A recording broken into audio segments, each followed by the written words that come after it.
Jeff Hardy.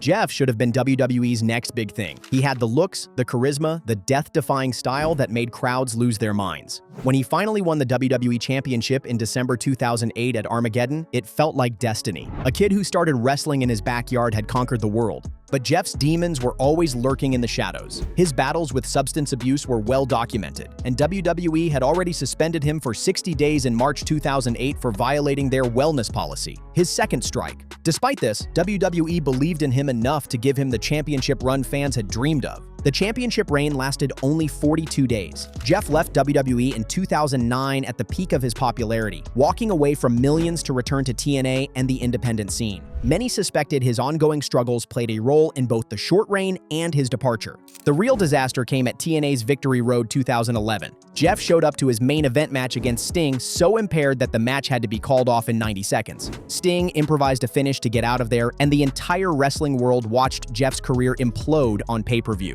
It was painful to witness a generational talent reduced to that moment. Jeff has had periods of sobriety and redemption since then, even returning to WWE multiple times. But his June 2022 DUI arrest while under WWE contract led to his immediate release. The tragic truth? Jeff Hardy had everything it took to be a legend, but he repeatedly couldn't get out of his own way. CM Punk. Punk's 2011 pipe bomb promo should have changed wrestling forever. He became the voice of frustrated fans everywhere, calling out WWE's corporate structure and launching himself into superstardom. For a brief moment, CM Punk was the hottest thing in professional wrestling. But Punk's problem wasn't talent or charisma. It was his inability to pick his battles. Behind the scenes, he constantly clashed with management, feuded with wrestlers, writers, and executives. His perfectionism crossed into toxicity, and his grudges became legendary in the locker room. When Punk walked out of WWE the night after the 2014 Royal Rumble, he thought he was making a stand. Instead, he nosedived his own legacy. The company he'd fought so hard to change moved on without him almost immediately. Roman Reigns took the WrestleMania spot Punk had wanted, and WWE never looked back. The aftermath got messier. Punk's lawsuit against WWE's doctor became public and ugly. His short-lived UFC career exposed him to ridicule when he lost badly in 2 fights. He burned bridges with former friends like Colt Cabana, turning the locker room against him even after he was gone. When AEW brought him back in 2021, it seemed like redemption, but the pattern repeated itself. Backstage fights, public call-outs of executives, and an all-out brawl after All Out 2022 that got him suspended. A second backstage altercation with Jack Perry at All in 2023 led to his termination. Tony Khan, who had idolized Punk, had no choice but to let him go. Punk returned to WWE in late 2023, but the damage was done. He'd wasted years of his prime burning bridges and fighting battles that didn't matter. The man who could have been wrestling's biggest crossover star became a cautionary tale about letting your ego destroy your opportunities. Kurt Angle.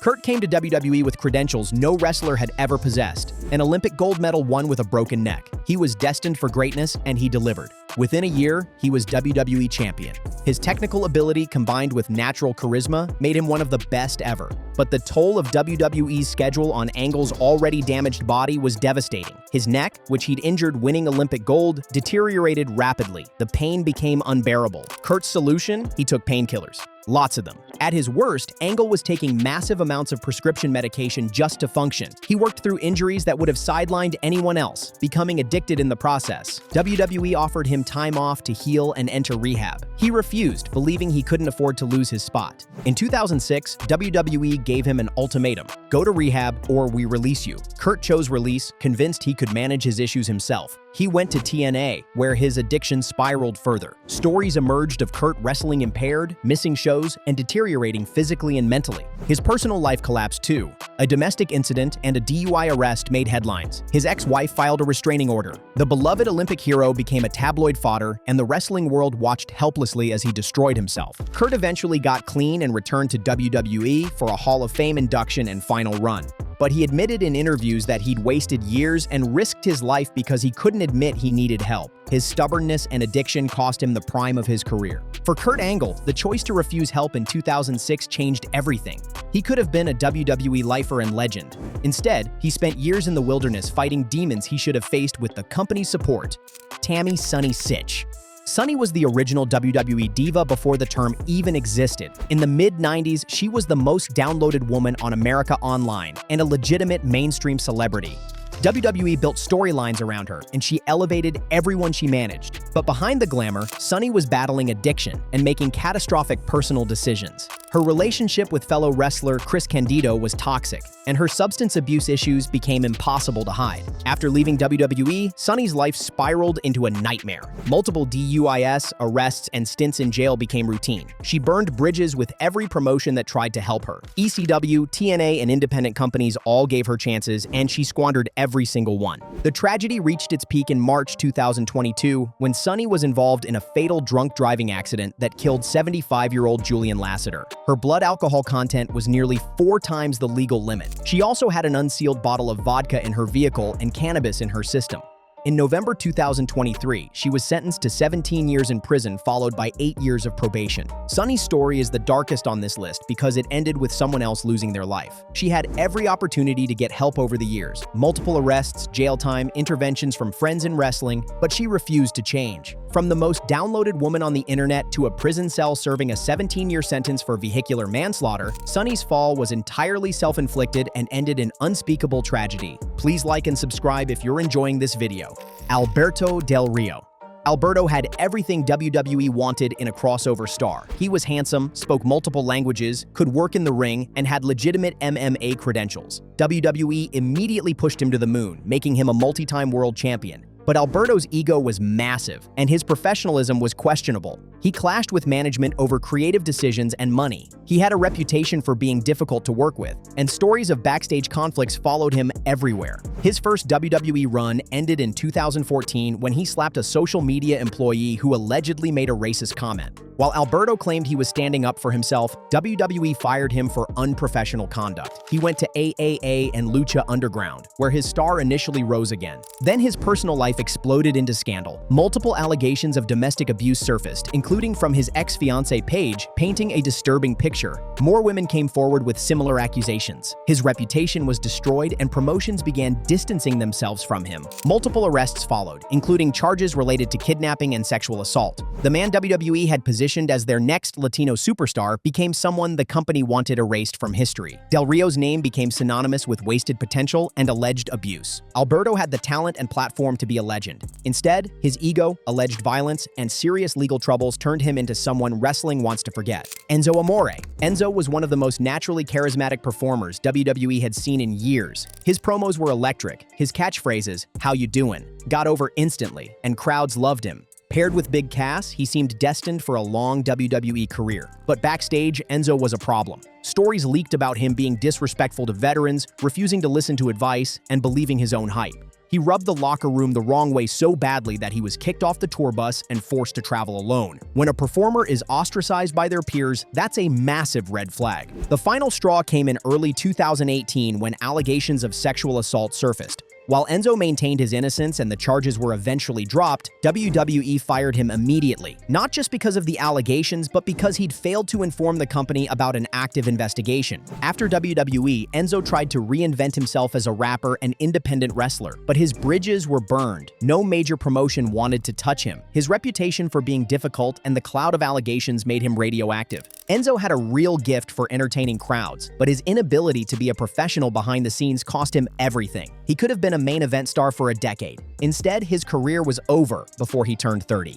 Ryback. Ryback looked like a superhero and was pushed as WWE's next monster heel in 2012. His "Feed Me More" catchphrase captured fans across the world, and he was positioned as a legitimate main event threat. WWE saw money in him and gave him opportunities most wrestlers would kill for. But Ryback wasn't satisfied. He complained publicly about his position, his pay, and WWE's creative direction. His biggest controversy came when he suggested equal pay for all wrestlers, arguing that everyone should make the same amount regardless of their drawing power or position on the card. The concept sounds noble until you realize Ryback wanted main event money while working mid-card programs. He refused to understand that in entertainment, you're paid based on what you draw. His public complaints made him look entitled and out of touch. Behind the scenes, reports surfaced that Ryback was stiff in the ring and injured multiple opponents. CM Punk publicly called him unsafe, while other wrestlers echoed the sentiment. Ryback's reputation shifted from rising star to liability. When his contract expired in 2016, WWE let him walk without trying to re-sign him. Ryback thought he'd get a bidding war between WWE and other promotions. Instead, he got nothing. No major company wanted to deal with someone so difficult. Ryback spent the next years complaining about WWE on podcasts and social media, burning any chance of a return.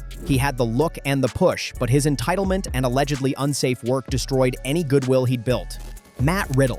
Riddle came to WWE with an incredible hype. He was a legitimate UFC fighter who transitioned to wrestling with natural ability.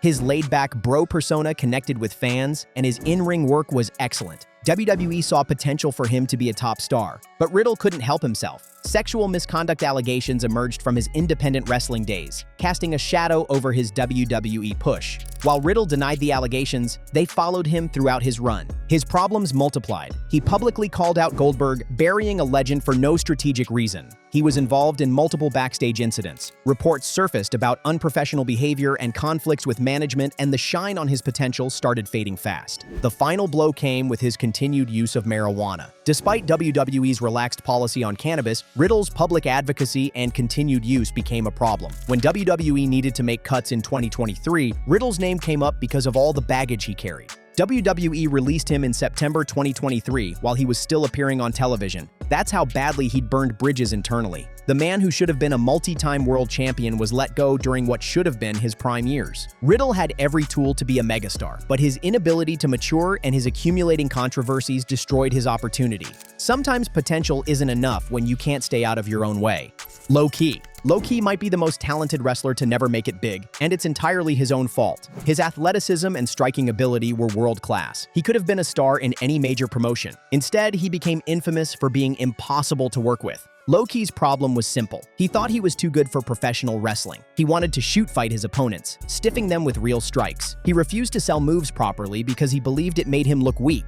He argued with bookers about finishes, demanding to win in every match. Every promotion that hired him eventually regretted it. WWE tried him in developmental and released him quickly. TNA brought him in multiple times, and each run ended badly. ROH, NJPW, and countless independent promotions all had the same experience. Low-key was more trouble than he was worth. The stories of his difficult behavior are legendary. He'd show up late, refuse to follow the script, and bury his opponents publicly. His ego convinced him that his legitimate fighting ability made him above professional wrestling's cooperative nature. By the time Low-key realized his reputation had blackballed him, it was too late. No major promotion would touch him. He'd burned every bridge and alienated everyone who'd tried to work with him. Low-key should have been a legend. Instead, he's a cautionary tale about how being talented doesn't matter if nobody wants to work with you. Teddy Hart. Being born into the Hart family should guarantee wrestling success. Teddy Hart had that legacy, plus unreal athletic ability. He could do moves nobody else could, and his pedigree gave him instant credibility. Major promotions lined up to sign him, but Teddy was self-destructive on a level that's hard to comprehend. He continuously showed up late, sometimes not at all. He ignored finishes, went into business for himself during matches, and he got into physical altercations with other wrestlers backstage. WWE signed him to developmental in the early 2000s, pairing him with his cousin Natalya. It should have been a guaranteed path to the main roster. Instead, he was fired within months for being unprofessional and unteachable. Every promotion after that followed the same pattern. MLW, AAA, CMLL, they'd all sign him based on his last name and talent, then release him for being impossible. Stories of Teddy showing up impaired, getting into fights, and refusing to follow instructions became legendary in wrestling circles. The darkest chapter came with serious legal troubles. Allegations and investigations involving missing persons connected to Teddy made headlines. His reputation was permanently destroyed, and wrestling wanted nothing to do with him. Teddy Hart could have been the next great Hart family star. Instead, he became the black sheep whose talent was wasted by his own choices and alleged involvement in serious criminal matters. Do well to like and subscribe if you're enjoying this video. Jack Swagger. Jack had the look, amateur wrestling credentials, and WWE's backing. He was World Heavyweight Champion within 2 years of debuting. The company saw him as a future main event fixture. Then came a DUI arrest in February 2013. just as WWE was building him for a WrestleMania program with Alberto Del Rio. He was driving under the influence of marijuana, and the arrest made national headlines. WWE had just invested in a xenophobic, real American gimmick for him with manager Zeb Coulter, and now their star was arrested for drugs. The timing couldn't have been worse. WWE was in the middle of their anti-bullying, family-friendly PR campaign. A top star getting arrested killed Swagger's push dead. His WrestleMania match still happened, but the steam was gone. He never recovered his spot on the card. Swagger's momentum vanished overnight because of one stupid decision. WWE lost faith in him, and he spent the rest of his run in the mid-card. When he left WWE in 2017, nobody cared. He later found success as Jake Hager in AEW, but he never recaptured what he could have had in WWE. One DUI arrest cost Jack Swagger his main event career. He had everything lined up, and he threw it away by getting behind the wheel impaired. Adam Rose. Adam's Rosebud's gimmick was fun, different, and had potential to connect with audiences. WWE gave him television time and creative support. He wasn't going to be a world champion, but he could have had a solid career as an entertaining mid-card act. But Adam Rose, real name Raymond Lepin, had serious issues behind the scenes. Domestic violence allegations emerged, painting a disturbing picture of his personal life. Then came wellness policy violations, multiple strikes that showed a pattern of substance abuse. When Rose violated WWE's wellness policy for a third time in 2016, the company had no choice but to release him, but his post-WWE life got even darker. More arrests, more legal troubles, and more allegations of violence. The Fun Party character was hiding a deeply troubled person. Rose had a steady job in WWE at a time when that was increasingly rare. He wasn't a superstar, but he was employed by the biggest wrestling company in the world. He threw it away with domestic violence and drug use. His career ended not with a farewell or a retirement, it ended with handcuffs and court dates. The party was over, and it was entirely his own fault. Rich Swann. Swann was the ultimate feel-good story. He'd overcome a difficult childhood to become a talented high flyer with infectious charisma. WWE signed him to NXT, where he immediately connected with fans. His theme song became one of the most popular in wrestling, and his dancing gimmick got over organically. WWE called him up to the main roster and made him cruiserweight champion. The future looked bright. Then, in December 2017, Swann was arrested for kidnapping and battery of his wife. The details were disturbing. He'd allegedly attacked her after a show and physically prevented her from leaving the vehicle. WWE suspended him immediately, and the feel-good story turned into a nightmare. Swann maintained that some of the charges were exaggerated, but the damage was done. WWE released him in February 2018, just weeks after the arrest. While Swann eventually rebuilt his career in Impact Wrestling and maintained his innocence on certain aspects of the arrest, his WWE career was over. He'd been positioned for a strong push, possibly moving beyond the cruiserweight division into bigger storylines. And one incident ended all of that. Whether you believe his side of the story or not, Rich Swann's actions that night destroyed his WWE career at the exact moment it was taking off. Big Cass. Big Cass looked like Vince McMahon's dream superstar. 7 feet tall, decent talker, and paired with the charismatic Enzo Amore. WWE protected him carefully, building him as a future main event player. When they split Enzo and Cass in 2017, it was supposed to launch Cass as a solo star. But Cass couldn't handle the pressure. Reports emerged of erratic behavior, mental health struggles, and substance abuse. He had an infamous incident where he went off script during a segment with a little person, attacking the performer and making everyone uncomfortable. His match quality declined, his behavior became more unpredictable, and WWE grew concerned about his reliability. In June 2018, they released him despite investing years in his development. After WWE, Cass's struggles became public. He had a seizure during an independent show. He spoke openly about battles with depression and alcohol. While admirable that he sought help, the damage to his career was done. WWE had positioned Big Cass for stardom, but his mental health issues and substance abuse derailed everything. And the 7-footer who seemed destined for world championships never made it past the mid-card because he couldn't overcome his personal demons. Tessa Blanchard. Tessa should be one of the biggest stars in women's wrestling right now. She had everything. Third-generation pedigree as the daughter of Tully Blanchard, incredible in-ring ability, natural charisma, and the looks wrestling companies want. Impact Wrestling made her their world champion in January 2020, breaking gender barriers. But behind the scenes, Tessa's attitude problem was legendary. Multiple wrestlers accused her of bullying and racism. At Impact's Hard to Kill pay-per-view weekend in January 2020, several women of color came forward with stories of Tessa using racial slurs and creating a hostile environment. Instead of apologizing and owning her past behavior, Tessa went silent. She ignored the allegations initially, then gave a half-hearted non-apology that satisfied no one. Impact Wrestling tried to stand by her, but the controversy overshadowed everything. When the pandemic hit and Tessa was stuck in Mexico with the Impact World Championship, she refused to return to drop the title. She held the belt hostage over contract disputes, forcing Impact to strip her in June 2020. It was a disastrous end to what should have been a groundbreaking reign. After leaving Impact, no major promotion would touch her.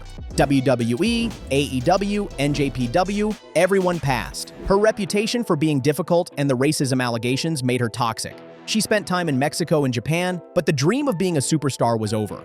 Mr. Kennedy. Mr. Kennedy had it. His entrance with the microphone dropping from the ceiling was iconic. His promos were sharp.